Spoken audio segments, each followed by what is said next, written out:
अस्सलाम वालेकुम स्टूडेंट्स, एक और अहम सवाल हमारे सामने है। यहाँ पर अब आप डिवीजन परफॉर्म करना सीखेंगे।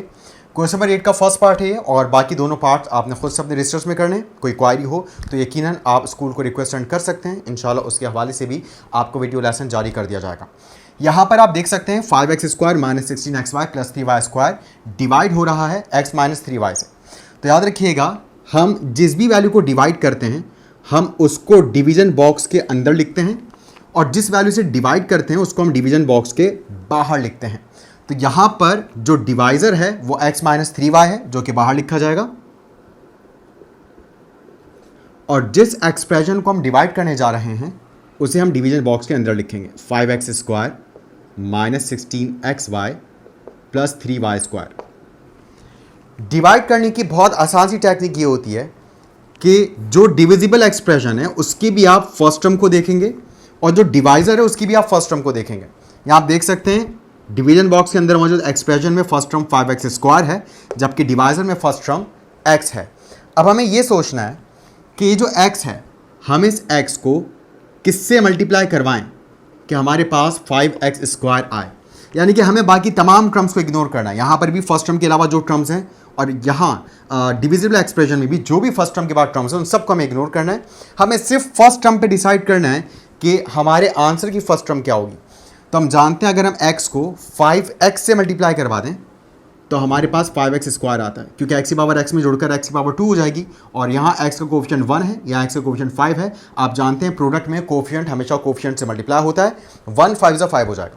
अगर आपको ऐसे ज़बानी समझने में प्रॉब्लम हो तो इसकी एक और बहुत आसान सी ट्रिक है, वो ये कि आप एक फ्रैक्शन यहाँ पर बनाएं, और जो फर्स्ट टर्म डिविजिबल एक्सप्रेशन की है उसे आप ऊपर लिखें क्योंकि उसे डिवाइड करना है, और जिससे आप डिवाइड कर रहे हैं उसे आप डिनोमिनेटर में लिखें, फ्रैक्शन में नीचे लिखें।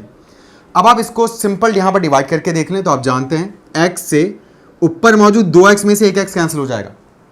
x की पावर 2 का मतलब ये है कि 2x आपस में मल्टीप्लाइंग फॉर्म में है, इसलिए ये x से ये पावर 2 ख़त्म होकर पावर 1 रह गई, और आपके पास जवाब आ गया 5x। एग्जैक्टली यही 5x यहाँ पर हमारे पास जवाब के तौर पर आएगा। और अब हम इस 5x को सिर्फ इस फर्स्ट टर्म से ही नहीं बल्कि डिवाइजर में मौजूद तमाम ही टर्म्स को हम मल्टीप्लाई करवाएंगे। तो सबसे पहले जब हम x को 5x से मल्टीप्लाई करवाएंगे तो x × 5x बनेगा 5x², और फिर हम -3y को भी 5x से मल्टीप्लाई करवाएंगे तो negative positive makes negative. 3y जब 5x से मल्टीप्लाई होगा तो कोफिशिएंट मल्टीप्लाई हो जाएगा, 3 × 5 बिकम्स 15, और y जब x से मल्टीप्लाई होगा इट विल बी xy। अब यहाँ पर हम हमेशा की तरह टर्म्स की साइन चेंज करेंगे, क्योंकि बचपन से आप ये बात जानते हैं जब भी हम यहाँ पर कोई भी टर्म लिखते हैं तो उसके साथ हम साइन चेंज करते हैं, यानी कि यहाँ प्लस में है वैल्यू तो हम माइनस लगा देंगे, और अगर यहाँ माइनस में वैल्यू आ जाती है तो बिल्कुल वैसे हम प्लस लगा देंगे।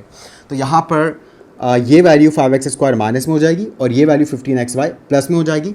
और अब हम इनको इनके नए साइंस के मुताबिक डील करेंगे।